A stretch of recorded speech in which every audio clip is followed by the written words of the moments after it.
আমরা ভারতের আগ্রাসন মানি না। ভারতের আগ্রাসনের বিরুদ্ধে দাঁড়াতে গিয়ে বিএসএফ এর সামনে বুক পাতে দিতে হয়। বাংলার জনতা বুক পাতে দিতে রাজি আছে।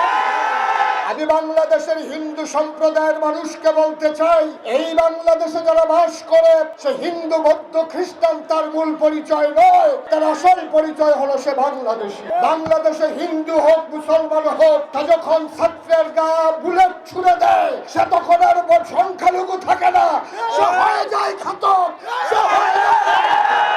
নতুন বাংলাদেশের জনতা পরাভব মানে না, তারা জীবন দিতে জানে, কুরবানি দিতে জানে না। ভারতীয় নদী আগ্রাসন, পানি আগ্রাসনের বিরুদ্ধে আয়োজিত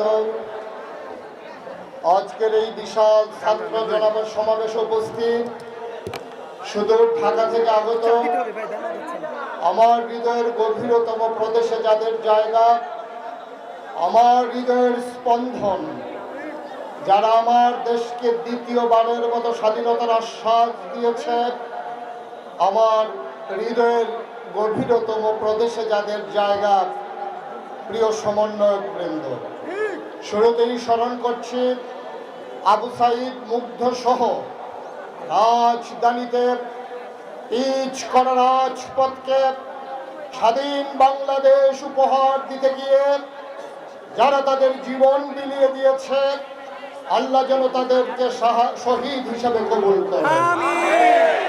আজকে কুমিল্লার ঐতিহাসিক টাউন হল, আজকে নতুন করে আরেক ইতিহাস তৈরি হলো যে আমরা ভারতের আগ্রাসন মানি না। ছাত্র জনতা নতুন করে প্রমাণ করে দিল আগ্রাসনকে ঠেকাতে গিয়ে যেমন করে আবু সাইদ বাংলার পুলিশের সামনে তার বুক চিতিয়ে দাঁড়িয়েছিল, ওই ভারতের আগ্রাসনের বিরুদ্ধে দাঁড়াতে গিয়ে যদি বিএসএফ এর সামনে বুক পাতে দিতে হয়, বাংলার জনতা বুক পাতে দিতে রাজি আছে। এই দিল্লি না ঢাকা, এই দিল্লি না ঢাকা। ভূ হত্যার অপরাধের নামে যেমন করে ভারতে একজন মুসলমানের উপরে আঘাত হলে সমস্ত মুসলমানের উপরে আঘাত করা হয়, বাংলাদেশে এই সূত্রে বিশ্বাসী না।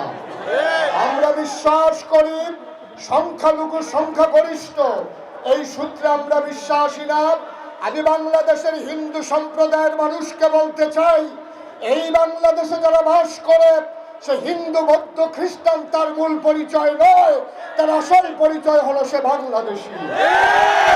এনজিওর কিস্তি প্রথমবার বিকাশ পেমেন্ট করলেই 20 টাকা ইনস্ট্যান্ট ক্যাশব্যাক। আমরা লক্ষ্য করি যখন সে হিন্দু আনা মতবাদ দিয়ে আসে, যখন সে ওই আওয়ামী প্রতাত্মার রূপ ধরে আসে, তখন যখন তার উপরে আঘাত আসে, তখন সেখানে সংখ্যালঘুর একটা ধোঁয়া তোলা হয়।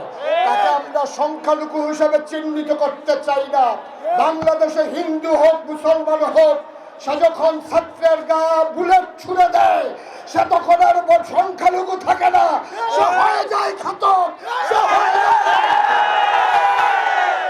বাংলাদেশে হিন্দুর জায়গা আছে, কোন ঘাতকের জায়গা নাই। আমাদেরকে মনে করিয়ে দিতে হবে এই বাংলাদেশ শেখ হাসিনার বাংলাদেশ না।